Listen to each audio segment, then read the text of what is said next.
قرآن مجید میں اللہ کریم نے اپنے محبوب کریم علیہ السلام سے فرمایا کہ اے محبوب آپ فرما دیجئے کہ ان صلاتی و نسکی و محیایا و مماتی، بے شک میری نماز، میری قربانیاں، میرا ظاہری طور پر دنیا میں رہنا اور میرا پردہ کرنا للہ رب العالمین، اس رب کے لیے ہے جو تمام جہانوں کو پالنے والا ہے۔ اے محبوب آپ یہ کہیے، محبوب یہ کہیے آپ کہ میرا سارا کچھ میرے اللہ کے لیے۔ یہ جملے میرے رب کریم کو اتنے پسند ہیں کہ اپنے محبوب کی زبان سے کہلوایا، کل محبوب آپ فرمائیے ان صلاتی و نسکی و محیایا و مماتی للہ رب العالمین۔ آپ یہ کہیے کہ بے شک میری نماز، میری قربانیاں، میرا دنیا میں موجود رہنا، میرا ظاہری پردہ کرنا سب اس رب کے لیے ہے جو تمام جہانوں کو پالنے والے۔ میرے دوستو، دین اسلام، اللہ کی محبت، نبی کریم علیہ السلام کا عشق، محبتیں تقاضا کرتی ہیں کہ محبوب کو تحفے دیے جائیں، محبتیں تقاضا کرتی ہیں کہ محبوب کے لیے قربانی دی جائے۔ وہ عاشق جھوٹا ہوتا ہے جو محبت تو کرتا ہے قربانی کوئی نہیں دیتا۔ وہ ناکام عاشق ہوتا ہے جو محبت تو کرتا ہے پر محبوب کے لیے کوئی تکلیف برداشت نہیں کرتا۔ میرے رسول کریم علیہ السلام نے ہمارے ہاں لوگ سمجھتے ہیں جی میں لاڈلا ہوں، جی بھئی کیا مطلب؟ کہتے ہیں میں لاڈلا ہوں، مجھ سے پیار بڑا کرتے ہیں۔ آپ کو پتہ ہے لاڈلا کون ہوتا ہے؟ نبی پاک صلی اللہ علیہ وسلم نے فرمایا میں اپنے رب کا سب سے زیادہ محبوب ہوں اور سب سے زیادہ تکلیفیں بھی مجھے ہی آئی ہیں۔ لاڈلا اس کو کہتے ہیں جس کو آنکھوں پہ بٹھایا جائے، کہ لاڈلا تو وہ ہوتا ہے جسے تکلیف سہنی پڑتی، جو آزمائش میں ہوتا ہے، جو اذیت میں ہوتا ہے، وہ لاڈلا ہوتا ہے۔ حضور فرمانے سنو میری بات کو، اس کو سمجھو، فرمایا میں اللہ کا سب سے زیادہ محبوب ہوں اور سب سے زیادہ تکلیفیں بھی مجھے آئی ہیں اس لیے کہ میں اس کا محبوب ہوں۔ بھائی یہ محبت کا رستہ ہے۔ اگر آپ لاڈلے ہیں تو بتاؤ پھر اذیت کتنی اٹھائی، اگر آپ لاڈلے ہیں تو تکلیف کتنی برداشت کی۔ جتنے لاڈلے ہیں حضرت آدم سے لے کر میرے محبوب تک، سب نے تکلیفیں اٹھائیں۔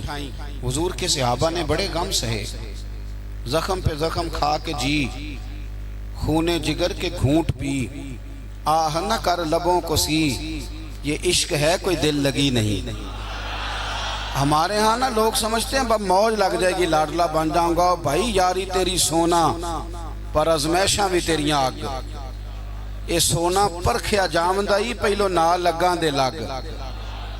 آپ سمجھ لیں اس بات کو کہ یہ سراسر لاڈلا ہونے کا معنی سراسر امتحان ہے۔ نبی کریم صلی اللہ علیہ وسلم کی اہل بیت رب کریم کے بڑے محبوب ہیں اور نبی پاک کے بڑے لاڈلے ہیں، اور حضور کے جتنے بھی لاڈلے تھے وہ سارے آزمائشوں میں، سارے۔ لاڈلا وہ پیر صاحب کا بیٹا ہوتا ہے جو کرتا کراتا کچھ نہیں، وہ مادرزاد ولی ہے جی، لاڈلا ہے۔ مطلب کیا کہتے ہیں؟ یہ کچھ بھی نہیں کرتا، 4-5 بندے ہوتے ہیں جو اس کے جوتے اٹھاتے ہیں، ٹیشو پکڑتے ہیں، آگے پیچھے دوڑتے ہیں، یہ لاڈلا ہے۔ لاڈلا تو وہ ہے اس کو درد ہو، اس کو آزمائش ہو، اس کو تکلیف ہو، جو نکلا ہوا ہو، جو کچھ کر رہا۔ نبی پاک علیہ السلام کے اہل بیت لاڈلے، سیدہ عائشہ صدیقہ فرمایا کرتی تھی حضور کی ازواج میں سے حضور کو سب سے زیادہ پیار سیدہ خدیجہ الکبریٰ کے ساتھ تھا۔ سیدہ خدیجہ الکبریٰ رضی اللہ تعالیٰ عنہ مومنوں کی مائیں ہیں۔ حضور علیہ السلام سے نکاح ہونے سے پہلے وہ مکے کی ملکہ شمار ہوتی تھی۔ سونا ہے، چاندی ہے، تجارت ہے، کاروبار ہے، گھر ہے، ہر چیز۔ آپ فرماتی ہیں 20 کنیزیں میرے پاس ہوتی تھی، میں نے کبھی پانی کا پیالہ بھی اٹھ کے نہیں پیا تھا، اور پھر میں لاڈلی ہو گئی نبی پاک کی، پھر لاڈلی ہو گئی، پھر حضور کی نظر کرم مجھ پر پڑی، پھر محبوب کریم علیہ السلام نے مجھے قبول فرمایا، اور پھر رنگ کیا بنا؟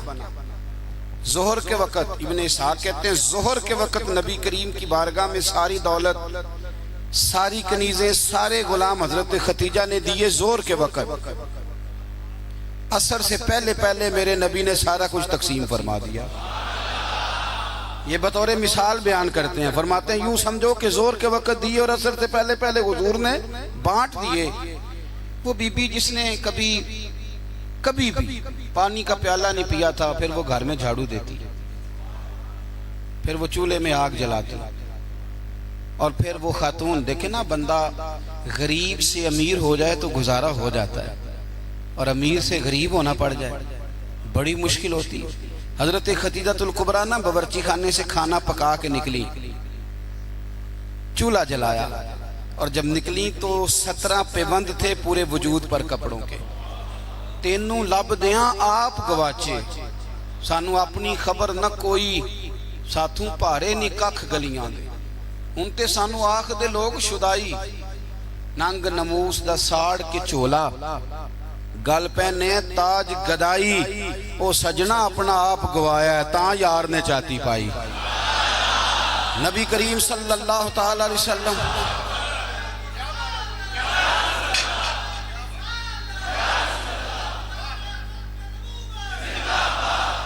سنیں، حضرت خدیجہ نا کھانا پکا کے نکلی نبی پاک کے لیے، پرانا دوپٹہ، پیوند لگے کپڑے، ہاتھ کام کیا ہے تو ان پہ تھوڑی سی مٹی بھی لگ گئی. بی بی صاحبہ کھانا پکا کے جب لائیں نا حضور کی بارگاہ، ادھر دیکھنا میری طرف، بارگاہ، یہ بیٹی کو سکھاؤ، یہ بیٹی کو، یہ دیسیاں بیویوں کو بتاتے ہیں کہ بیٹی کو سکھاؤ. اسے پتہ چلے کہ جب عورت خود خامند کے لیے کھانا پکا کے لے جاتی ہے تو پھر اسے اعزاز کیا ملتا ہے. حضرت خدیجہ الکبریٰ وہ کھانا پکا کے لائیں، اور جب نبی رحمت علیہ السلام کے سامنے کھڑی ہوئی نا تو حضور غور سے چہرہ دیکھنے لگے، غور سے. تو حضرت خدیجہ عرض کرنے لگی حضور کیا دیکھ رہے ہیں؟ فرمایا خدیجہ دیکھ یہ رہا ہوں کہ آپ کے آنے سے پہلے پہلے جبریل امین آ گئے، اور وہ کہہ رہے تھے کہ یا رسول اللہ خدیجہ کھانا پکا رہی ہے، جب لے کے آ جائے تو اسے اس کے رب کا سلام کہہ دیجئے گا، اسے اس کے رب کا سلام دے دیں. کیوں؟ اس لیے کہ جب آپ قربانی دیتے ہیں، جب آپ احسار کرتے ہیں، جب آپ کچھ کر کے دیتے ہیں. میرے معاشرے میں، میرے زمانے میں میری طرح کے سینکڑوں لوگ ہیں جن کی موجیں لگی ہوئی ہیں، کیا کرایا کچھ نہیں، کچھ بھی نہیں. ہم نے نا دین سے کچھ لیا ہے، دیا نہیں، اور ہمارا آج بھی لینے کا شوق ہے، دینے کا نہیں. میں اگر روز میں کہتا ہوں روز کہ اسلام اور وہ لوگ فلانا بندہ خدمت نہیں کرتا، فلانا عزت نہیں کرتا، فلانا قدر نہیں کرتا، کوئی اگر مجھ سے پوچھ لے کہ صاحب آپ نے کیا دیا ہے، ہم روز دعائیں مانگ رہے ہیں، التجائے کر رہے ہیں، تعویذ لے رہے ہیں، مانگ رہے ہیں. اگر کبھی ہم اپنے دل کی عدالت لگائیں اور پوچھیں ہم نے مذہب کو کیا دیا، وہ 5,000 روپیہ جو ہم مسجد میں دیتے ہیں نا، وہ بھی 25 جگہ پہ لوگوں کو خبر ہوتی ہے کہ دے دیا ہے. تو نے کوئی دکھ سہا مذہب کے لیے؟ کوئی پتھر کھایا تو نے دین کے لیے؟ کبھی کانٹوں پہ چلا تو مذہب کے لیے؟ کبھی تو آگے بڑھا؟ دین نبی دا وانگ یتیمہ رووے تے کرلاوے تے آکھے میں کتھوں لباں عمر بہادر جیڑا مینوں سینے لاوے. تو حال ہی کوئی نہیں، کوئی پوزیشن نہیں. جو لوگ تھوڑا بہت دین کا کام کر رہے ہیں، علماء اور مشائخ، ان پر بھی ہماری تنقید سانس نہیں لینے دیتی. وہ بھی ہمارے نزدیک شاید وہ مخلوق ہی نہیں جس سے ہم پیار کریں. ہم انہیں حصہ نہیں بنانا چاہ رہے معاشرے کا، کبھی ان سے انسلاک نہیں چاہ رہے. دوستو مذہب کو تو ضرورت ہے. میں سینکڑوں ایسے لوگوں کو جانتا ہوں جن کی بغل میں P H D, M Phil, M S C کی ڈگریاں ہیں، پر دین کی الف با تا سا کو نہیں جانتے. اور ہم کیا کر رہے ہیں؟ میری طرح کے بندے تقریریں کر رہے ہیں، وہ کہہ رہے ہیں لوگوں کو دیکھو جی قوم کتنی خراب ہو گئی، لوگوں کو جنازہ نہیں آتا. تو اگر کوئی مجھ کو کھڑا کر کے پوچھ لے کہ آپ نے کتنوں کو یاد کرایا، اس کا کیا جواب ہے میرے پاس؟ لوگوں کو جی دعائے قنوت نہیں آتی تو بھئی آپ نے کتنوں کو یاد کرائی؟ بتائیے کتنوں کو آپ نے مغرب کے وقت، عشاء وقت بلا کے کہا بھائی ادھر آؤ؟ ہمارے ایک بزرگ تھے تو ان سے کسی نے کہا حضور دین کی تبلیغ کس طرح کرنی چاہیے؟ بندہ سادہ تھا، فرمانے لگے تجھے علمی ماحول میں نہیں سمجھاؤں گا، تیری زبان میں سمجھاؤں گا. دین کی دعوت، دین کا پیغام، دین کی تبلیغ کیسے کرنی چاہیے. فرمانے لگے کم از کم اسی طرح کر لیا کرو جس طرح کسی سے ادھار پیسے لیتے ہو. کس طرح لیتے ہیں بلا؟ ٹیلی فون پہ کہہ دیتے ہیں 2 لاکھ دے جائیں، السلام علیکم بھائی جان آپ سے کام تھا، وہ کہتا بتاؤ، کہتے نہیں ٹیلی فون والا نہیں، بتاؤ کہاں ہو؟ وہ کہتا میں 1:30 بجے آؤں گا، کہتا میں 1:15 دروازے پہ کھڑا رہوں گا، پھر اس کے گھر پہنچ جاتا ہے، پھر جا کے اس دکھ سے اپنی کہانی سناتا ہے کہ شاید سامنے والا رو ہی پڑے، اور اکیلے میں ایسے ہوتا ہے کہ نہیں؟ چلو نہ ہی کر دو مجھے پتا چلے کہ ہوتا ہے کہ نہیں؟ اس دکھ سے داستان سنائے گا کہ رو ہی پڑے وہ، اور پھر قسمیں اٹھائے گا کہ بندہ بڑا اچھا ہوں واپس بھی ٹائم پہ کر دوں گا۔ جب اپنے حق میں قائل کرنا ہو تو اس کے پاس درجنوں طریقے، اور اگر اللہ رسول کے حق میں قائل کرنا ہو پھر پتہ کیسے تبلیغ ہوتی ہے؟ دروازے پہ ایک بندہ کھڑا ہے، یہ نماز پڑھنے آ رہا ہے تو اس کو کہتا ہے وہ پڑھ لے کر نماز دینے پیسے کتنے کھڑنے نہیں، یہ دعوت دے رہا ہے نماز کی، وہ کیا کہتا ہے؟ کہتا جا تو اپنی قبریں پہنا ہے میں اپنی قبریں پہنا۔ اس طرح دعوت ہوگی دین کی، اس طرح پیغام پھیلے گا۔ یہ جب ہم نعرہ لگاتے ہیں نا تاجدار ختم نبوت زندہ باد، یہ عقیدہ ہے، یہ اسلام کی اساس ہے۔ اور آپ کو پتہ ہے جب آپ نے کہا نبی پاک آخری نبی ہیں تو پھر آپ کی ذمہ داریاں کتنی بڑھ گئیں، یہ پتہ ہے آپ کو؟ پھر آپ آرام سے گھر بیٹھ سکیں گے، پھر 10 گھنٹے کی نیند کریں گے، پھر آپ کے پاس ٹائم نکلے گا مری جانے کا، پھر آپ کے پاس وقت ہوگا کہ آپ جا کے کسی ہوٹل پہ ہوٹلنگ کریں۔ حضور تو آخری نبی ہیں، اب دین کا سارا کام تو رسول اللہ کی امت نے کرنا ہے، تو امت کے پاس تو بور ہونے کے لیے بھی بڑا ٹائم ہے، فیس بک کے لیے بڑا ٹائم ہے۔ بھائی جتنے محبوب تھے، جتنے پیارے تھے، انہوں نے قربانیاں دی۔ سیدہ طیبہ طاہرہ حضرت فاطمہ الزہرا، یارو کائنات میں اتنا پیار، حضور کی 4 بیٹیاں ہیں، یہ چھوٹی تھی، جتنا پیار میرے نبی نے سیدہ سے کیا ہے، کہ لوگوں اس کو الگ نہ سمجھنا، فاطمہ تو بدعۃ منی، یہ میرے جگر کا ٹکڑا ہے، میرے وجود کا حصہ ہے، الگ نہ سمجھنا۔ لیکن جتنی تکلیف حضرت فاطمہ نے اٹھائی ہے، توجہ ہے میری بات پر؟ کسی نے پوچھا بی بی صاحبہ گھر سے کب نکلی پہلی دفعہ، کب نکلنا پڑا؟ تو حضرت فاطمہ رو پڑی، فرمانے لگی میری والدہ وصال کر گئی تھی، جناب ابو طالب کا انتقال ہو گیا، مجھے کسی نے آ کے خبر دی کہ فاطمہ حضور حرم کعبہ میں سجدے میں تھے اور کفار نے اونٹ کی وزنی اوجڑی، اونٹ کی اوجڑی وزنی ہوتی ہے، وہ لا کے حضور کے کندھے پہ رکھ دی ہے، مولا علی بھی مکے میں موجود نہیں، جناب صدیق اکبر بھی نہیں، تو فاطمہ چلو ذرا۔ تو حضرت فاطمہ کہتی ہیں چھوٹی سی عمر میں دوپٹہ اوڑھ کے گویا برقع پہن کے میں گئی، اور فرماتی ہیں پھر جا کے میں نے رسول کریم کے سر اقدس سے اوجڑی اتاری۔ یہ شہزادی ہیں، یہ کائنات کی مالکہ ہیں، یہ جنتی عورتوں کی سردار ہیں، پر ان کی آزمائش تو دیکھو۔ فرماتی ہیں میں نے وہ اوجڑی اتاری، پھر حضور کو انگلی تھام کے میں لائی آب زمزم کے کنویں پر، پھر میں نے رسول کریم صلی اللہ تعالی علیہ وسلم کے سر اقدس پر زلفوں پر پانی ڈالا، پھر میں نے دھویا، اور کہتی ہیں جب میں نے نظر اٹھائی تو حضور رو رہے تھے، جب حضور روئے تو میں کھل کے روئی، تو پھر میں نے دعا کی ہے اللہ جس نے میرے بابا کو تکلیف دی انہیں تباہ و برباد کر دے۔ سیدہ فرمایا کرتی تھی جن کے لیے میں نے اس دن دعا کی تھی سارے بدر میں مارے گئے، بدر میں مارے گئے۔ ان کی تکلیف دیکھو، کون اتنا غریب ہے اس مجمع میں جس کی بیٹی اتنا کام کرے کہ ہاتھوں پہ چھالے پڑ جائیں؟ ہیں ویسے سب کی بچیاں دکھی، جس کو آپ ٹٹولیں گے وہی کہے گا دماد بڑا ظالم ہے، میری بیٹی تو لاڈوں میں پلی ہوئی تھی۔ ہے کوئی اتنا غریب جس کی بیٹی اتنا کام کرے کہ ہاتھوں پہ چھالے پڑ جائیں؟ پر سیدہ فاطمہ نے اپنے گھر میں مٹی گوند کے لیپا پوتی بھی کی۔ سیدہ فاطمہ نے چکی پیسی، چکی میرے ملک میں جس کو سزا ملتی ہے اسے چکی پیسنے پہ لگاتے ہیں، بی بی صاحبہ نے چکی پیسی، کہہ دیتے ہو سن لیتے ہو۔ کبھی پتہ ہے آپ کو کہ خاتون خامہ واشنگ مشین پر کپڑے دھوتی ہے تو رات کو کہتے ہیں 2 گولیاں لا دو پینا ڈال کے، بڑی تھک گئی، او بھائی چکی پیس کے کھانا پکایا اور ایک وقت کھایا تو ایک وقت بھوک کاٹی، اذیت اور تکلیف میں وقت گزارا۔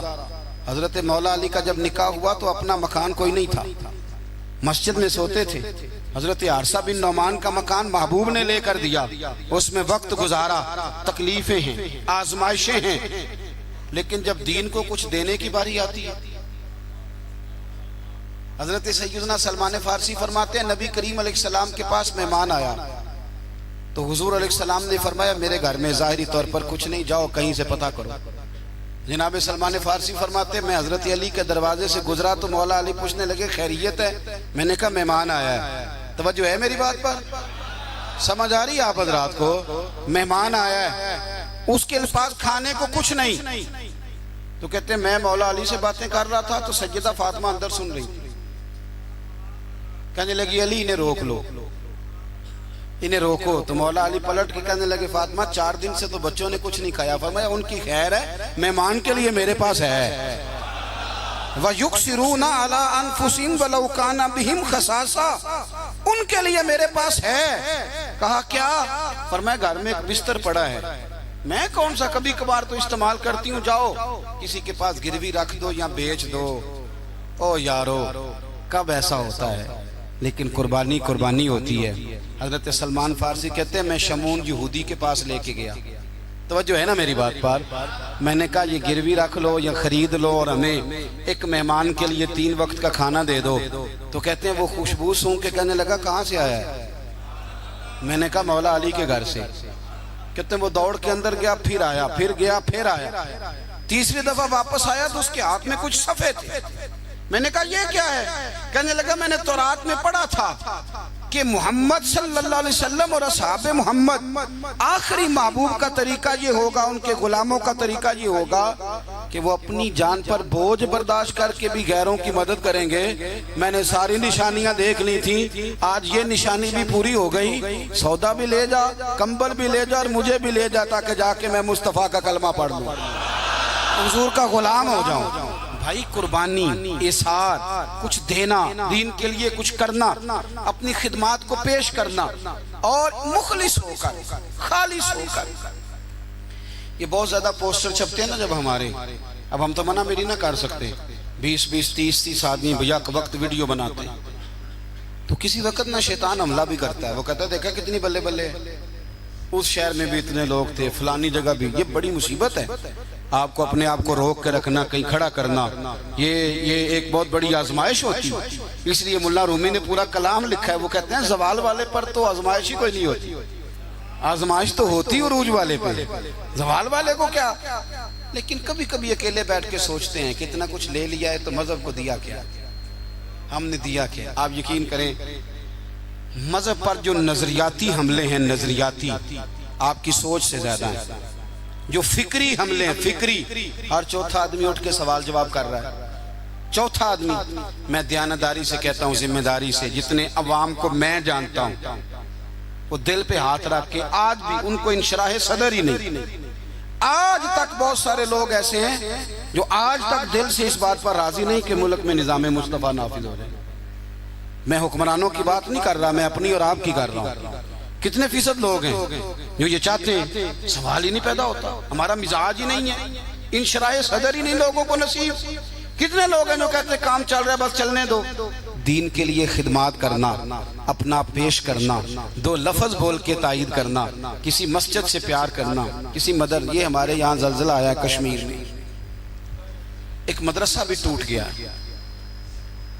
25-26 بچے زخمی ہوئے۔ جتنی تنظیمیں انسانی حقوق کی گئی ہیں وہ آپ کو سب زخمیوں کے سرانے کھڑی نظر آئیں گی، طالب علموں کے سرانے نہیں۔ جتنا استحصال مدرسے کے بچوں کا کیا جاتا ہے، جتنا چھوٹا اور ہلکا انہیں جانا جاتا ہے، اسی مسجد میں جس میں یہ اعلان ہو رہا ہوتا ہے نا کہ مسجد کے بچوں کے، مدرسے کے بچوں کے پیروں تلے فرشتے پر بچھاتے ہیں، اسی مسجد کی کمیٹی نے مدرسے کے بچے کے سر پر کھال بھی رکھی ہوئی ہوتی ہے۔ بھئی اس کے پیروں کے نیچے فرشتے نے پار بچھایا، تو نے اس کی گردن پہ کھال رکھ دی۔ غور تو کرنا، اس کا احساس کتنا تھا، تو نے کہاں کھڑا کر دیا۔ میرے بھائی، دین کا وہ وقار، دین کا وہ احساس، دین کی وہ شان۔ میں تکلیف سے بات کرنے لگا ہوں، تکلیف سے۔ ادھر دیکھو میری طرف، خالی پاکستان ہے کہ اسلامی جمہوریہ؟ چلیں آپ ہی نہیں اتفاق کر رہے تو آگے کیسے جانا ہے؟ بولے ہی نہیں آپ۔ کیا نام ہے ملک کا؟ بولیں۔ جب آپ کی وفاقی کابینہ کی میٹنگ ہو رہی ہوتی ہے تو کتنے علماء بطور مشیر بیٹھے ہوتے ہیں؟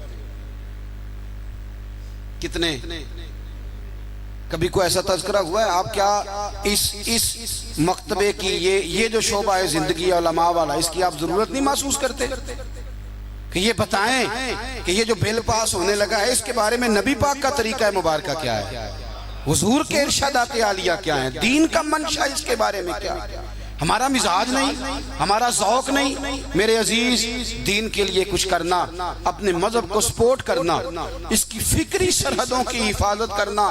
میں بکری سوچے دیکھتا ہوں نوجوانوں کی، اور بہت سارے بچے آ کے کہتے ہیں حضرت جی دلوں میں ایسے خیالات آتے ہیں، اگر زبان پہ لائیں تو شاید لوگ ہمیں قتل کر دیں۔ وجہ کیا ہے؟ وجہ یہ ہے کہ ایک منظم سازش کی گئی، ایسی باتیں چھوڑی گئی جنہوں نے ذہنوں میں انتشار پیدا کیا، جنہوں نے لوگوں کو تباہ کیا۔ میرے رسول پاک سید عالم صلی اللہ علیہ وسلم کے خاندان نے کمال قربانی دی، ایک شخص نے آگے بڑھ کے، کیوں بھلا؟ اس لیے کہ انہیں سمجھ آ گئی تھی مصطفیٰ کا نظریہ بڑا ہی سچا ہے۔ جب تک یقین کامل نہیں ہوتا تب تک قربانی نہیں دی جا سکتی۔ اور پھر ان لوگوں نے نا دین کو اپنے اوپر طاری کیا۔ میرے ملک میں دین منایا جاتا ہے بڑے شوق سے، منانا بھی چاہیے، 12 ربیع الاول کو منانا چاہیے، بلکہ میں تو کہتا ہوں اب یہ مسئلہ نہ پوچھا کرو کہ میلاد کرنا چاہیے کہ نہیں کرنا چاہیے، اب یہ پوچھا کرو کہ جھنڈیاں وضو کر کے لگانی چاہیے کہ بغیر وضو کے بھی لگ جاتی ہیں، تو یہ پوچھا کرو بھائی۔ اب آگے بھی بڑھو کہ ساری زندگی یہی رہنا ہے؟ 7 پوچھتے ہو گئیں، 10 پوچھتے میلاد منا رہے ہیں ہم لوگ، ابھی تک پوچھ رہے ہیں لوگ ہر ربیع الاول میں، تو بھائی کھل کے مناؤ۔ لیکن یارو، ایک شخص نا انڈیا کا 10 سال وزیر اعظم رہا، پگڑی والا تھا، سکھ تھا، 10 سال۔ سڈنی میں ایک سربراہ کانفرنس منعقد ہوئی تو سکھ سے کسی نے پوچھا کہ یہاں سارے پینٹ کوٹ والے ہیں، تو داڑھی پگڑی میں عجیب نہیں لگتا؟ اور اب عام آدمی نہیں تھا، پی ایچ ڈی تھا، پڑھا لکھا تھا۔ سنو، کہنے لگا منسٹریاں تو آتی جاتی رہتی ہیں پر گرو کا دھرم کون چھوڑے؟ تو شادی پہ ہی ٹوپی چھوڑ جاتا ہے، تو پگڑی پہ ہی سنت، تو برات والے دن ہی سنت بھول جاتا ہے، تجھے یاد ہی نہیں رہتا؟ یعنی کل ہو گئے تو مولوی منگاؤ، 10 آیا تو نعت خواں بلا لو، 6 آیا تو قاری صاحب، کیوں جی دکھ کا موقع ہے، اور جب خوشی کا موقع ہو، سکھوں کا رشتہ اللہ رسول سے نہیں، تازہ کا حج کر کے حاجی صاحب آئے ہیں تازہ، اور ان کے بچے کی شادی ہے تو ان سے پوچھا حاجی صاحب وہ مہندی والے دن بچوں نے بڑی تباہی کہتے میں تے ڈیرے تے سن، میں نہیں پتا منڈے کی کر دے سن، حاجی بھی کیتی جاندے ہو تے لو بھی پیتی جاندے ہو، کھو کے مال یتیماں دا تے بھیج مسیتی جاندے ہو، پھٹ دلان دے سیندے نہیں تے ٹوپیاں سیتی جاندے ہو، نفس تے چھری پھیر دے نہیں تے دمدے کیتی جاندے ہو، فرض پلائی بیٹھے ہو، نفلہ نیتی جاندے ہو، او دسو تے سی بلے شانو ایک ہی کیتی جاندے ہو، او دسو تے سی بلے شانو ایک ہی کیتی جاندے ہو۔ او صاحب دین کا یہ معیار ہے، کھول کے مناؤ، تو اپنانا کس نے؟ وہ کسی اور سے جا کے کہیں داڑھی رکھ لے۔ میرے پاس ایک صاحب جمعہ پڑھنے آتے تھے تو چھوڑ گئے، کچھ دنوں کے بعد ایک جگہ مجھے مل گئے، کہنے لگے میں جمعہ پڑھنے نہیں آ رہا، آپ نے پوچھا ہی نہیں۔ میں نے کہا جب آپ نے شروع کیا تھا تب بھی میں نے نہیں پوچھا تھا کہ کیوں شروع کیا، میں نے تو نہیں پوچھا تھا، مرضی سے شروع کیا تھا آپ نے، چھوڑ گئے تو تب بھی مجھے نہیں پوچھنا چاہیے تھا۔ ٹھیک ہے آپ کی موج ہے، چلو اگر آپ کا ارادہ ہے کہ میں پوچھوں تو بتائیں کیوں چھوڑ گئے؟ کہنے لگے آپ ہر جمعہ داڑھی کی بات شروع کر دیتے ہیں، مطلب کوئی بندہ مس بھی کر دیتا ہے۔ میں کہ تو نہیں مڑیا میں نے موڑ چھڑے آئی، یعنی داڑھی نہیں رکھی جمعہ چھوڑ دیا ہے، کہتا ہر جمعہ داڑھی کی بات۔ میں نے پھر اس سے کہا، میں نے کہا داڑھی کس کے نبی کی سنت ہے بول کے بتائیں، تو کس کو کہے رکھنے کا؟ کسی پڑوسی کو، کسی اور مذہب والے کو، اور کچھ کو کسی نے کان میں بتایا کہ چھوٹی سے بھی کام چل جاتا ہے، داڑھی کا وزن ہوتا ہے۔ بولیں کبھی کسی نے آپ کو کہا کہ داڑھی میری بہت بڑی ہے تو میرے کندھے تھک گئے، تو رکھی ہے تو چھوٹی بھی رکھنی ہے تو بڑی تو میرے محبوب کا طریقہ ہے، ایک مٹھی داڑھی کے بغیر تو گزارا ہی نہیں، رکھ جو لی تو چھوٹی کا کیا معنی ہوگا؟ ویسے بھی جو حسن اور نورانیت مٹھی داڑھی میں پایا جاتا ہے، آپ کبھی تجربہ کر کے دیکھ لیں، آپ سفید داڑھی کو ایک طرف کھڑا کریں اور سیٹھ کو نواب کو جو بیوٹی پارلر سے کلین شیو کرا اسے دوسری طرف کھڑا کریں، سلوٹ کرنے کو اسی کو دل چاہے گا جس کی داڑھی سفید ہو۔ ہاں، اور سنو بخاری مسلم کی حدیث، میرے رسول کریم سید عالم نور مجسم شفیع معظم صلی اللہ علیہ وسلم نے فرمایا، حضور فرمانے لگے، نبی کریم فرمانے لگے، لوگوں جس نے 3 لوگوں کی عزت کی۔ یا رسول اللہ کس کی؟ فرمایا عدل کرنے والے بادشاہ کی۔ قرآن کے عالم کی اور سفید داڑھی والے مسلمان کی، فرمایا جس نے ان تینوں کی عزت کی سمجھے میں نے اپنے رب کا حیا کیا ہے۔ اتنی بڑی بات کر دی نبی کریم نے، اتنی بڑی بات، تھوڑی محبت پر۔ اہل بیت نے نا دین کے لیے قربانیاں دی اور پھر دین کو اپنایا۔ بڑے میٹھے اخلاق تھے اہل بیت کے، دل میں بڑی صفائی، طبیعتوں میں بڑی مٹھاس، معاف کرنے کا بڑا ہی جذبہ، معاف کرنے کا بڑا، ہم تو بدلہ لے رہے ہیں۔ اوہو، پنچایت میں کبھی صلح کر بھی لیں تو معافی نہیں دیتے، کہتے ہیں اب تو چودھری صاحب کہہ رہے ہیں مان جاتا ہوں، پھر جب میرے قابو آئے گا نا تو معافی نہیں دیتے، صلح کر لیتے ہیں کسی کے کہنے پر۔ امام حسن رضی اللہ تعالیٰ عنہ، امام حسین نے بھی بڑی قربانی دی، سر دیا ہے، پر جو قربانی امام حسن نے دی ہے نا، امام یہاں کونسلری کو بندہ چھوڑتا، کونسلری، وہ جس لیڈر کی کل لوگ تعریفیں کر رہے ہوتے تھے، وہ ایم پی کا ٹکٹ نہ دے تو بندے پارٹی بدل جاتے ہیں، ایک سیٹ چھوڑنے کو تیار نہیں، پر امام حسن نے پوری حکومت چھوڑ دی اور میرے محبوب کی امت کو اکٹھا کر دیا، اور سرکار کا وہ فرمان سچا ثابت کر دیا کہ یہ میرا بیٹا سید ہے۔ جب مسلمانوں کی دو جماعتیں لڑیں گی تو صلح کرائے گا۔ امام حسن اپنی ایک بیوی کو طلاق دینا چاہتے تھے، اتنے اختلافات ہو گئے کہ بات طلاق تک چلی گئی۔ امام حسین آئے، کہنے لگے بھائی سنا ہے طلاق دے رہے ہو بھابی کو؟ فرمانے لگے ہاں۔ کہا کیا ہوا، کیا بات ہوئی، جھگڑا کیا ہے بتائیے؟ تو امام حسن مسکرا کے کہنے لگے حسین آپ نے قرآن مجید نہیں پڑھا؟ کہا پڑھا ہے۔ کہا اللہ فرماتا ہے ہن لباس لکم وانتم لباس لہن، مرد عورتوں کا لباس ہیں، عورتیں مردوں کا لباس ہیں۔ وہ میری بیوی ہے، اس میں غلطیاں ہیں، طلاق دینے لگا ہوں، پر میں تو اس کا لباس ہوں نا، غلطی ہوگی تو پردہ ڈالوں گا، تو حسین میں اس کے پردے ڈالوں گا، میں تمہیں نہیں بتاؤں گا۔ امام حسین نے اٹھ کے امام حسن کا ہاتھ چوما، کہنے لگے بھائی جان آیت پہلے بھی پڑھی تھی، تفسیر آج سمجھ میں آئی ہے۔ اختلاف اتنا شدید ہے کہ طلاق ہو رہی ہے، پر غیبت کرنے کو تیار ہے۔ لیکن ہمارا کیا حال ہے؟ شک کی بنیاد پر ہی، شک کی بنیاد پر ہی۔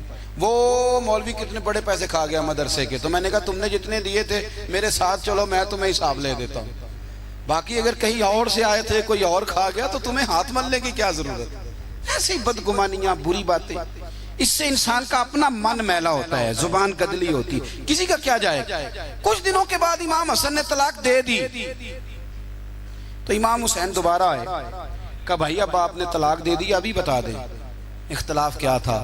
تو امام حسن پھر مسکرائے، فرمانے لگے حسین وہ غیر محرم ہو گئی ہے، میں کسی غیر کی باتیں تیرے ساتھ کیوں کروں، غیر محرم بی بی کی۔ امام حسین نے اٹھ کے سینے سے لگا لیا، فرمانے لگے مجھے ناز ہے اللہ نے آپ جیسا بھائی عطا فرمایا ہے۔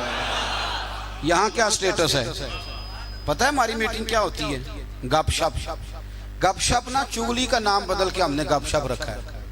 15-20 لوگوں کی پگڑیاں، وہ کچھ نہیں کر رہا، یہ کچھ نہیں کر رہا، تو میں نے کہا چل یار بحث کرنے کی کیا ضرورت ہے، تو ہی کچھ کر لے۔ امام غزالی سے کسی نے کہا کوئی بندہ مخلص نہیں ملتا، فرمایا چل تو ہی مخلص ہو جا، تیری شکل میں تو 2-4 دوستوں کو مخلص دوست مل جائے، تو ہی خلاص والا ہو جا۔ میرے عزیز، اہل بیت نبوت کے مزاج میں مٹھاس، خوبصورتی، درگزر۔ شمر کے پیچھے جب فوجیں لگی نا مختار کی، تو امام زین العابدین مدینے کے مضافات میں رہتے تھے، خیمہ لگا لیا تھا، اللہ اللہ کرتے۔ مختار کی فوجیں شمر کے پیچھے لگیں، گرمی کا موسم، گھوڑے پیچھے ہیں، چھپتا چھپاتا دوڑتا، گرمی میں تھوڑا بہت دوڑنا پڑے تو زبان باہر آ جاتی، اور انسان کے وجود کی عجیب کیفیت ہوتی۔ شمر ادھر آ گیا جہاں امام زین العابدین کا خیمہ تھا، اس نے دیکھا کہ ایک گھر ہے، چھپنے کی جگہ، دوڑ کے اندر داخل ہوا۔ امام مصلی پہ بیٹھے تھے، یوں نظر اٹھائی، کیا شان ہے رسول کریم کے گھرانے، کیا انداز ہے گھرانے کا، یوں نظر اٹھائی، فرمایا پردیسی پانی پینا ہے؟ بند کرنے والا تھا پانی پینا ہے؟ کہنے لگا پینا ہے۔ شمر کہتے میں سمجھا کہ پہچانا نہیں امام زین العابدین، پہچانا نہیں۔ وقت بدل گیا، حالت بدل گئی، وہ تاج و تخت والے آج رسوا ہیں۔ امام زین العابدین خود اٹھے، سننا اور یاد رکھنا، اٹھے، پیالے سے پانی، اپنے مٹکے سے پانی پیالے میں ڈالا، پھر ایک پیالہ دیا، پھر دوسرا دیا، اور پیو گے؟ تیسرا دیا۔ شیمر کہتے جب میں سیر ہو کے پانی پی لیا نا تو مجھے تو گمان تھا نا پہچانے نہیں، تو میں اجازت لے کے باہر نکلا تو میں نا پانی تو پی لیا پر پانی پانی ہو گیا۔ ہم تو دشمن کو بھی پاکیزہ سزا دیتے ہیں، ہاتھ اٹھاتے نہیں، اسے اس کی نظروں سے گرا دیتے ہیں۔ کہتے ہیں کہ پانی پانی ہو گیا، یار میں نے پانی بند کیا، پیاسے رکھا 3 دن اور مجھے پلا رہے ہیں۔ شرم آئی اور میں نے کہا مر تو اب جانا ہی ہے، تو زین العابدین سے ایک سچی بات نہ کر لے۔ میں اندر گیا تو امام پھر گردن جھکائے بیٹھے تھے، تو میں نے کہا زین العابدین شاید آپ نے پہچانا نہیں۔ تو امام صاحب نے نظریں اٹھائی تو آنکھوں میں آنسو تھے۔ فرمایا کیوں نہیں پہچانا؟ جب تو اندر داخل ہوا ہے تو مجھے 6 مہینے کا علی اصغر اسی وقت یاد آ گیا تھا۔ جب تو اندر آیا ہے تو میرے چچا کے کٹے ہوئے بازوؤں میں جو درد تھا اور میری پھپھی کی آنکھوں میں جو آنسو تھے مجھے سارے یاد آئے تھے۔ اور وہ کہاں کربلا اور کہاں دمشق تم نے نیزے پہ لٹکا کے میرے باپ کا جو سار گلیوں میں گھمایا مجھے سارا یاد آیا تھا۔ شیمر کہتا میں نے گھبرا کے کہا پھر پانی کیوں پلایا؟ کر پہچان گئے تھے تو پانی کیوں پلایا؟ کہتا یوں کر کے آنسو پوچھے امام نے۔ فرمانے لگے میری مجبوری ہے، میں ساقی کوثر کا نواسا ہوں، میری مجبوری ہے، مجھے پلانا تھا، میں مجبور ہوں، اس لیے کہ مصطفیٰ کا نواسا ہوں۔ انہوں نے ہمیں سکھایا ہے کہ جو پانی نہ دے اسے پیالے بھر بھر کے پلانا چاہیے۔ کدھر گیا میرا اور آپ کا کردار؟ چھوٹے چھوٹے دل، اتنی اتنی بات میں جھگڑا۔ ہو سکتا ہے ساقی صاحب سے بھی میں ناراض ہو جاتا اگر سٹیج پہ بڑی کرسی نہ رکھتے۔ اتنا سا دل بس، ہو سکتا ہے بگڑ جائیں ایک دوسرے سے کہ مجھے بلایا ہی نہیں، نعرے نہیں لگائے، بندہ استقبال کوئی نہیں بھیجا۔ او بھائی یہ تو چھوٹے لوگ اس طرح کی باتیں کرتے ہیں، یہ تو کچی پکی باتیں۔ جو آدمی بڑا ہوتا ہے وہ استقبال سے بڑا نہیں ہوتا، جو بڑا ہوتا ہے وہ بڑی کرسی سے بڑا، جو بڑا ہوتا ہے وہ آگے بیٹھنے سے بڑا نہیں ہوتا، صدر صدر ہی ہوتا ہے، وہ جہاں بھی بیٹھ جائے وہ صدر ہی ہے۔ ان چکروں سے باہر آئیں۔ اہل بیت اطہار کا اسوہ نور، خوبصورتی، بات کو سمیٹنا ہے چونکہ وقت عشاء قریب ہے۔ کیوں نکلے امام حسین یزید کے خلاف؟ یزید تو جامع مسجد دمشق کا خطیب تھا، پتہ ہے آپ کو؟ چلیں اب پتہ چل گیا۔ داڑھی والا آدمی، علماء جانتے ہیں، جبہ پہنتا تھا بڑا شاندار، حج کے خطبے دیتا تھا، حج کے۔ ہمارے تو حکمرانوں کو سورت اخلاص نہیں آتی، پھر بھی آپ کہہ کے دیکھیں، وہ کہیں گے سب سے زیادہ مذہب کا پتہ ہی مجھے ہے۔ یزید داڑھی والا، پگڑی والا، امامے والا، جبے والا، حج پڑھانے والا، تو امام آپ کو کیا ضرورت پڑی تھی اس کے خلاف نکلے اور اس طرح نکلے کہ بچے قربان کرا دیے؟ تو امام حسین کے سارے خطبے، سارے مدینے سے مکہ، مکہ سے مقام بیضاء، وہاں سے کربلا، سارے خطبے وہی خطبہ پھر دمشق میں امام زین العابدین کا، وہی پھر مدینے میں امام زین العابدین کا۔ امام حسین فرمانے لگے یزید اللہ کی حدوں کو توڑتا ہے، رب کے حلال کو حرام اور حرام کو۔ آپ کے ملک میں کہا نہیں جاتا کہ مولوی گنجائش نکالیں سود کے بارے میں؟ اتنا بڑا جرم جس کو کہا گیا کہ اللہ رسول سے جنگ ہے، یہ اتنے بڑے حرام کو حلال کرنے جا رہے ہو، کہا یہ اللہ کی حدوں کو توڑتا ہے، نمازیں چھوڑ کے پڑھتا ہے، رنڈیوں کا ناچ دیکھتا ہے، مجرا جو آج کل گند ہر ایک موبائل میں آیا ہے۔ یہ امام حسین نے یہ خطبہ دیا، فرمایا کہ مجرے دیکھتا ہے، ناچ دیکھتا ہے، عیاشیاں کرتا ہے۔ اور پھر امام حسین نے فرمایا میں نے اپنی آنکھوں سے اسے مدینے میں شراب پیتے دیکھا، فرمایا جو اتنے بڑے کبائر کرتا ہو اس کے ہاتھ میں ہاتھ دے دوں؟ یار سمجھو تو صحیح، امام حسین کا جہاد تو بے حیائی کے خلاف، شراب کے خلاف، امام حسین کا جہاد تو دین کو نافذ کرنے کا، نافذ کرنے، نماز پڑھنے سے یزید منع نہیں کرتا، نافذ کرنے کا جہاد۔ امام نے بچے کٹوا دیے، لیکن الیکشن میں بڑے شرابی کی بڑی فوٹو کے نیچے چھوٹی میری بھی لگی ہو، اور میں سب سے بڑا حسینی، سب سے بڑا، یرانے سارے شرابیوں سے، یزیدیوں سے، اور سب سے بڑا حسینی میں، سارا گند ملت کے جوانوں کے موبائلوں میں، لڑکیوں کے کالج کے آگے لڑکوں کا رش، اور بہت ساری بچیاں بیچاری پڑھنا چھوڑ گئیں، کالج چھوڑ گئیں، اس لیے کہ باپ نگرانی نہیں کر سکتا، ڈیوٹی نہیں دے سکتا، اور بھائی یہ سارے حسین کے ماننے والے ہیں۔ یہ امام علی مقام کے ماننے والے ہیں۔ یہاں اپنے ملک میں اپنی بیٹیاں محفوظ نہیں، ہندوؤں سے خطرہ ہے، یہاں سکھوں سے خطرہ ہے۔ او میرے عزیز یاد رکھ، اگر تو گند دیکھتا ہے، گند کو پروموٹ کرتا ہے، گند کی بات کرتا ہے اور اس بے حیائی کو فروغ دیتا ہے، تو قیامت والے دن امام حسین کا ہاتھ ہوگا، تیرا میرا گریبان ہوگا۔ حضرت علی اکبر میدان محشر میں کھڑا کر کے سوال کریں گے کہ میں نے بازو کٹوا دیے اور تیرے ہاتھ چلتے رہے گندگی کے لیے، اس کو پرموٹ کرتا رہا۔ حضرت علی اکبر سوال پوچھیں گے۔ نوجوانوں یاد رکھنا، نوجوان وہ نہیں ہوتا جو کہتا ہے کہ میں جدھر جاتا ہوں تو ادھر میں ہی میں ہوتا ہوں، مرضی سے سوتا ہوں، مرضی سے اٹھتا ہوں، مرضی سے کھاتا ہوں، 15 لڑکیوں کے میرے موبائل میں نمبر ہیں۔ یہ جوانی نہیں، یہ تو کمزوری ہے آپ کی، یہ تو نفس کی غلامی ہے۔ جوان تو وہ ہوتا ہے جتنا قد اونچا ہو اتنی نظریں جھکی ہوئی ہیں۔ جوان تو وہ ہوتا ہے جتنا زیادہ اللہ قوت دے، اپنے سارے معاملات کو، اپنی عقل کو، اپنی قوت کو وہ در رسول کا غلام بنا دے۔ محمد بن قاسم آئے یہاں لڑنے کے لیے، راجہ دہر سے مقابلہ، 17 سال کا نوجوان، کتنے سالوں کا بول کے بتائیں؟ 17.5 سالہ دا منڈا کی کر لیندہ ویسے، برگر کھانے کے علاوہ، گھر میں لڑائی کرنے کے علاوہ۔ اور یہ غلطی ہماری ہے، ہمارے ہاں کوئی بڑا نہیں ہوتا، جب بچہ ہوتا ہے تو کہتے ہیں ابھی بچہ ہے، اس لیے غصہ کرتا ہے، اور جوان ہو جائے تو کہتے ہیں خون گرم ہے، بوڑھا ہو جائے تو کہتے ہیں انہیں نو پتہ ہی نہیں لگتا۔ تے سیانے ہونے دی کیڑی عمر ہے جی، وہ بھی بتا دیں، اس کا بھی کوئی بہانہ بتائیں، کب سمجھدار ہوگا؟ 17 سال کا نوجوان، عشق لگا سی کھیڈاں کھیڈ دی، تو پھر کھیڈاں بھول گئیاں، کجل پایا سی یار دے ویکھنے نو، پھر او دی یاد وچ روندیاں ہی ڈول گئیاں۔ حیدر شاہ اس گلی کدے نہ رول دی، پر ان تے رول گئیاں۔ محمد بن قاسم آئے تو ایک بزرگ نے دیکھا محمد بن قاسم بڑے پریشان ہے، کہنے لگے پتر خیر ہے؟ تو کہنے لگے حضور نہ تو رستوں کا پتہ ہے ہندوستان کے، اور سنا ہے راجہ دہر کی فوج بھی بڑی مضبوط ہے، کیسے لڑوں گا؟ کہنے لگے بیٹے تو ہمت کر، میں دعا کروں گا، اللہ تیری مدد کرے۔ چند دنوں کے بعد وہ بزرگ پھر ملے تو محمد بن قاسم بڑے حشاش بشاش، تو بزرگ کہنے لگے آج بڑے حشاش بشاش ہو، خیریت ہے؟ تو محمد بن قاسم کہنے لگے حضور مجھے پتہ چل گیا ہے، 2 سے 2.5 گھنٹے لڑے گا راجہ دہر پھر بھاگ جائے گا، اس سے زیادہ میرے مقابلے میں ٹھہرے گا نہیں۔ کہا کیوں؟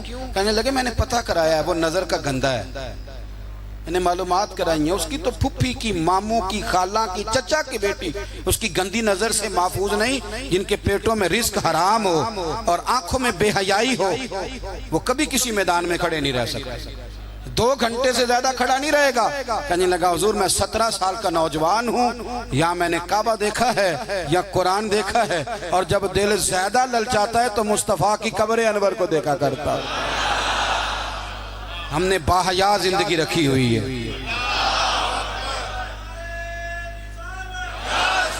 اپنے مزاجوں میں۔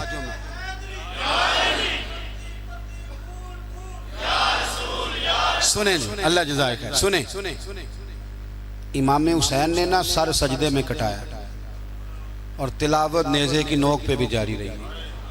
آج محفل سے جانے کے بعد جس نے 2 نفل نہیں پڑھنے اور سپارہ قرآن پاک کا نہیں پڑھنا، مجھے یہ لگتا ہے کہ اس نے بھی محفل کا مزہ نہیں چکھنا۔ کم از کم اتنا تو کرو یار کہ کسی پارہ روز کا۔ حضرت عبداللہ ابن زبیر امام حسین کی شہادت پر تقریر کر رہے تھے اور فرما رہے تھے تم نے کوفیوں ظالموں اس کو شہید کر دیا جو 3 دن سے پہلے قرآن پاک ختم کیا کرتے تھے، اور میں جب بھی دن میں انہیں ملتا تھا انہوں نے روزہ رکھا ہوا ہوتا تھا۔ 3 دن میں قرآن ختم کریں تو روز کے کتنے سپارے بنے؟ تو میں اور آپ کتنے پڑھتے ہیں؟ میں گزارش کرتا ہوں، میں منت کرتا ہوں، کچھ نہ ہو سکے نا، میرے اسلاف فرمایا کرتے تھے کچھ نہ ہو سکے تو قرآن مجید ایک دفعہ گھر میں کھول ہی لیا کرو۔ فرماتے تھے اس کے صفوں سے ایسا نور نکلے گا کہ تمہارا گھر روشن ہو جائے گا، اسے کھول ہی لو۔ قرآن سے پیار کرو، اسلام سے پیار کرو، دین کو اپناؤ۔ بچے اس وقت نہیں نماز پڑھیں گے جب آپ گھر میں لیکچر دیں گے کہ نماز پڑھنا چاہیے۔ آپ مصلی بچھا لیں، 1.5 سال کا بچہ بھی آ کے ساتھ کھڑا ہو جائے، اس کو پتہ کوئی نہیں نماز کیا ہے، پر ابا پڑھ رہا ہے تو وہ انشاءاللہ پڑھے گا۔ ماں سویرے قرآن مجید کھول لے، 3 سال کی بیٹی جس کو کچھ نہیں آتا وہ بھی سکاف لے کے نا اور سپارہ لے کے الف با تا سا پڑھے گی۔ او میرے بھائی، پھر وہ جب 3 سال کی بیٹی اپنے باپ کے لیے ہاتھ اٹھا کے دعا مانگے گی نا، تو مجھے لگتا ہے اللہ رحمتوں کے سارے دروازے کھول دے گا۔ اس لیے اپنی زندگی کو سجائیں سواریں۔ میں کچھ بیمار بھی ہوں اور مسلسل سفر میں بھی ہوں۔ ابھی مجھے ایک اور جگہ بھی حاضر ہونا ہے۔ آپ لوگ پیار سے ملتے ہیں، کون کسی کو ملتا ہے، لیکن اس میں جب مسجد کی بے حرمتی ہوتی ہے، میں ابھی دیکھ رہا تھا سفید داڑھی والے بزرگ کو دھکا لگ گیا اور میرا سارا ذائقہ ہی خراب ہو گیا کہ بابا جی کہیں گے کہ یہ کیا ہو رہا ہے۔ تو بھئی آپ کو بڑا پیار ہے نا، ملنا چاہتے ہیں جی؟ یہ 3.5 گھنٹے سے میں بندہ گکھڑ پہنچ جاتا ہے۔ جمعرات کو آ جائیں اور انشاءاللہ تعالی کھانا بھی پیش کریں گے۔ تو اگر ہم آپ کے پاس آ سکتے ہیں تو آپ بھی تو آ ہی سکتے ہیں نا۔ آپ ناراض ہو گئے ہو، آپ گھورنے لگ گئے ہو، بھئی اتنا لمبا معاملہ تو کوئی نہیں نا، ہم آئے دن آئے ہوتے ہیں تو پیار ہے نا جی۔ یہاں سے آپ کے شہر سے کئی لوگ میرے پاس جمعے میں پہنچ جاتے ہیں۔ بس جب پانی لوڑ نہیں ہڑا نو راہ برا، شوق ہوتا ہے تو کام بھی چل جاتا ہے۔ لیکن میں کوئی اتنا قابل ملاقات نہیں ہوں۔ مجھے سردار سانو پتہ ہے اپنیاں کیتیاں دا، اے نے پردہ چپایا دا پلا ہو سی، تو اتنا زیادہ قابل ملاقات نہیں ہوں۔ میرے لیے دعا کریں میں لوگوں کے گمان کے مطابق ہو جاؤں۔ لیکن آپ سے یہ گزارش ہے کہ یہ دھکم پیل، یہ کسی کو گرانا، کسی کو اٹھانا، یہ پیچھے ہٹ جاؤ پیچھے ہٹ جاؤ، یہ تھوڑا عجیب لگتا ہے۔ اور مذہبی لوگوں میں یہ تو کام سیاستدان کرتے تھے۔ تو آپ ہمیں بس رجستہ دیں تاکہ ہم اگلے اجتماع میں جہاں لوگ منتظر ہوں گے وہاں ہم پہنچیں انشاءاللہ تعالی۔ اگر کبھی ایسا موقع بنا کہیں کسی جگہ آخری اجتماع ہو نا، آگے نہ جانا ہو، تو میں بیٹھ جاتا ہوں، لوگوں سے مل لیتا ہوں۔ کوئی مطلب اتنا بڑا یہ مسئلہ نہیں، لیکن چونکہ جانا ہے مجھے امید ہے آپ درگزر کریں گے، ہو جائے گا معاملہ انشاءاللہ۔ اور سب آگے چلے گا پروگرام۔ اللہم صلی علی سیدنا مولانا محمد معدن الجود والکرم وعلی وبارک وسلم۔ ربنا آتنا فی الدنیا حسنۃ وفی الآخرۃ حسنۃ وقنا عذاب النار۔ اللہم انا نسألک العفو والعافیۃ فی الدین والدنیا والآخرہ۔ مولا کریم ہماری حاضری مقبول فرما۔ کتنا پیارا بندوبست کیا ہے دوستوں نے، کوشش قبول فرما۔ بڑے بوڑھے چھوٹے کتنی محبت سے آئے ہیں، اللہ ایک ایک کا ایک ایک قدم قبول فرما، ہمارے دلوں کو راحت عطا فرما۔ ایک بچہ ہے محمد عبداللہ، اس کے دل کا آپریشن ہوا ہے، اللہ اپنے فضل سے شفا دے دے، اپنی رحمت سے شفا دے دے۔ اے اللہ ہمارے گناہوں کو معاف کر دے، سچی کھری پکی توبہ کی توفیق دے۔ اے مالک کریم سجدوں کا ذوق دے، مسجد کا پیار دے، قرآن پاک کی محبت دے، اپنے محبوب کی غلامی عطا کر دے۔ اے مالک کریم، اے حبیب پاک علیہ السلام کے رب، اللہ 80 لاکھ مجبور کشمیریوں کی مدد فرما۔ 30,000 بیوہ عورتیں اور ان کے بچے کسی محمود غزنوی کے منتظر ہیں، اللہ ان کی مدد فرما۔ اے اللہ کشمیر، آزاد کشمیر میں جو زلزلہ آیا ان زخمیوں کو شفا دے، جن کے پیارے بچھڑ گئے ان کی مدد فرما۔